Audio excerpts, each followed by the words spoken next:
ஒரு sports person விளையாட்டுத்துறையில் சாதித்து மேலே வர்றதுங்கிறது சாதாரண விஷயம் கிடையாது. ஏன்னா அவங்க உடல் உழைப்பை போடணும், டைம் இன்வெஸ்ட் பண்ணணும், சைமல்டேனியஸாக அவங்க எஜுகேஷனையும் பார்க்கணும்.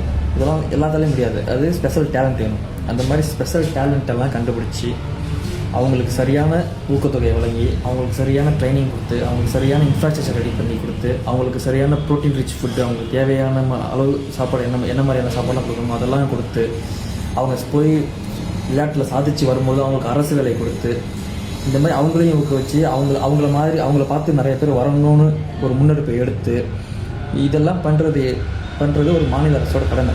இதை விட திறம்பட செய்யணும் அப்படின்னா அது திராவிட மாடல் ஆட்சியால் தான் முடியும். நம்ம முத்துவேல் கருணாநிதி முகேஷன் ஐயாவால் தான் முடியும். இது நான் சும்மா சாதாரணமாக சொல்ல. ஏன்னா கடந்த காலங்களில் வந்து பார்த்திங்கன்னா அரசு வேலை இப்போது அந்த விளையாட்டுத்துறையிலேருந்து சாதித்து வரவங்களுக்கு அரசு வேலை கொடுத்த எண்ணிக்கை பார்த்திங்கன்னா இரட்டை இலக்கங்களை தாண்டுறதே பெரிய விஷயமா இருக்கும். ஆனால் நம்ம திராவிட மாடல் ஆட்சியில் வருஷத்துக்கு குறைஞ்சது 100 பேர்த்துக்காவது கொடுக்கணும் அப்படின்னு முன்னெடுப்பு எடுத்து இப்போ 150 2026 ஜனவரி மாதம் ஒரே நிகழ்வில் 178 பேருக்கெல்லாம் பல்காக அப்பாயின்மெண்ட் ஆர்டர் கொடுத்ததெல்லாம் உலக லெவல் சாதனை.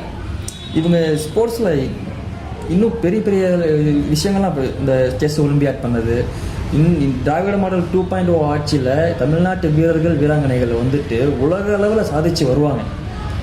இது நான் சொல்கிறது ரொம்ப மிகைப்படுத்தி சொல்கிறதா உங்களுக்கு தெரிஞ்சதுன்னா உங்கள் ஊரில் இருக்க SDAT அந்த கவர்மெண்ட் டிபார்ட்மெண்ட்டில் போயிட்டு அங்கே ட்ரைனிங்கில் இருக்க அங்கே பயிற்சியில் ஈடுபடுற விளையாட்டு வீரர்களை கூப்பிட்டு கேளுங்களேன். அவங்க சொல்லுவாங்க இந்த திமுக அரசு அவங்களுக்கு என்ன பண்ணாங்க, எவ்வளோ ஊக்கத்தொகையை உயர்த்தி கொடுத்துருக்குறாங்க, என்ன மாதிரியான உணவு வழங்குறாங்க, முன்னாடிக்கும் இப்போக்கும் என்ன வித்தியாசம் இருக்குன்னு அவங்களுக்கு கேளுங்க. அவங்க சொல்லுவாங்க அவங்களுக்கு தெரியும், அவங்களுக்கு தெரியும், அவங்க சார்ந்தவங்களுக்கு அவங்க பெற்றோர்களுக்கு தெரியும்.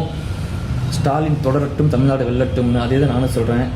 தமிழ்நாடு விளையாட்டு வீரர்கள் வீராங்கனைகள் உலகளவில் சாதிக்கணும்னா ஏப்ரல் மாதம் 23ஆம் தேதி வாக்களிக்க வேண்டிய சின்னம் உதயசூரியன். ஸ்டாலின் தொடரட்டும், தமிழ்நாடு வெல்லட்டும்.